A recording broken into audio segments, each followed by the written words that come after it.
बिस्मिल्लाहिर्रहमानिर्रहीम। ख़ातिन हज़रात, अख्तर अब्बास का सलाम पहुँचे। हम इस वक्त एक पार्क में हैं और अभी रिकॉर्डिंग से पहले मैंने दो तरह के पत्ते आपके लिए जमा किए। ये वो पत्ते हैं जो सब्ज़ हैं और इनके अंदर एक खूबसूरत सी कली भी खिली हुई है, और ये वो पत्ते हैं जो बिल्कुल बेवक़्त हैं, बेअसल हैं। अभी सफाई करने वाला आएगा और आके इनको उठा के फेंक देगा। सच्ची बात यह है कि ज़िंदगी भी ऐसी है और आपके अपने चॉइस से है। जैसे दो लफ्ज़ कहे जाते हैं, एक रश्क है, एक हसद है।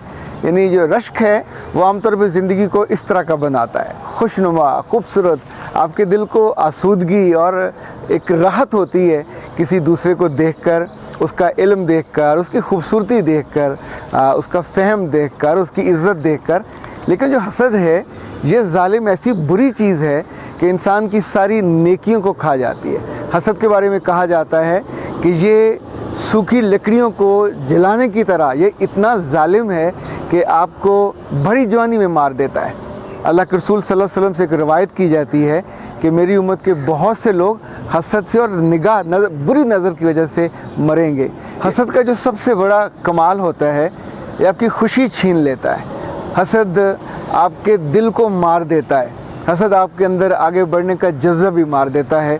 और बहुत दफ़ा ये होता है कि गैर हसद नहीं करते, जो अपने हैं, बिल्कुल अपने करीबी लोग, इस अज़ाब में वो ख़ुद मुब्तला होते हैं। इसकी जो अगली एक्सट्रीम चीज़ है वो फिर बुरी निगाह। आप जब भी उस पर निगाह डालेंगे, वो क्या कहते हैं कि खूबसूरत शक्ल भी अल्लाह ने एक ऐसी नेमत दी होती है, जिसने निगाह डाली, बुरी डाली। इज़्ज़त मिली तो लोगों ने हसद करना, अच्छा घर बनाया, अच्छी गाड़ी ली, अच्छा रिश्ता हुआ, अच्छी जॉब हुई।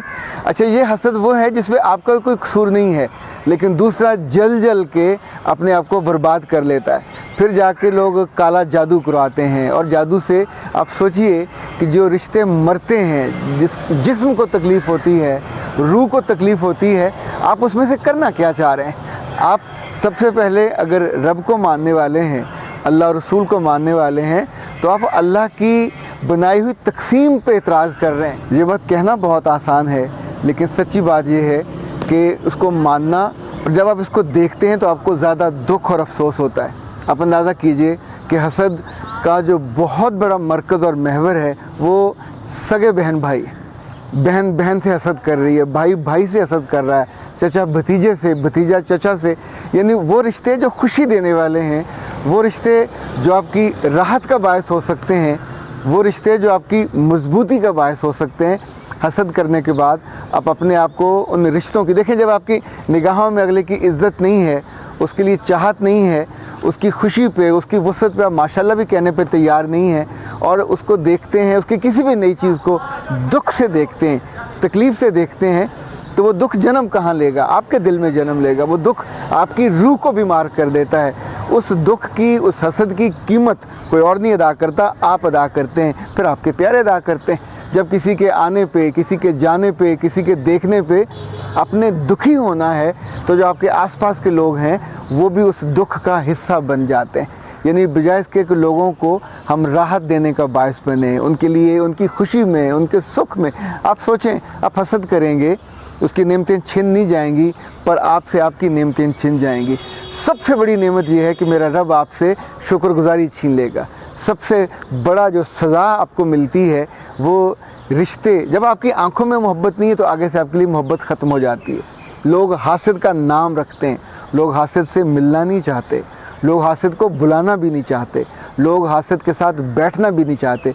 ये हसद इतनी बुरी लत है, बला है कि आप ये समझें ज़िंदा चीज़ों को खा जाती है। ये किसी आपने जान से किया, किसी रिश्ते से किया, और उसके बाद आप सोचें कि उससे ताल्लुक़ भी आपका बरकरार रहे। हाँ, एक नया ताल्लुक़ बनता है जो भाई बहन का नहीं होता, जो रिश्ते का नहीं होता, जो सिर्फ़ हसद का ताल्लुक़ होता है। और दुनिया में और ज़िंदगी में ये बहुत ही बुरा ताल्लुक़ है।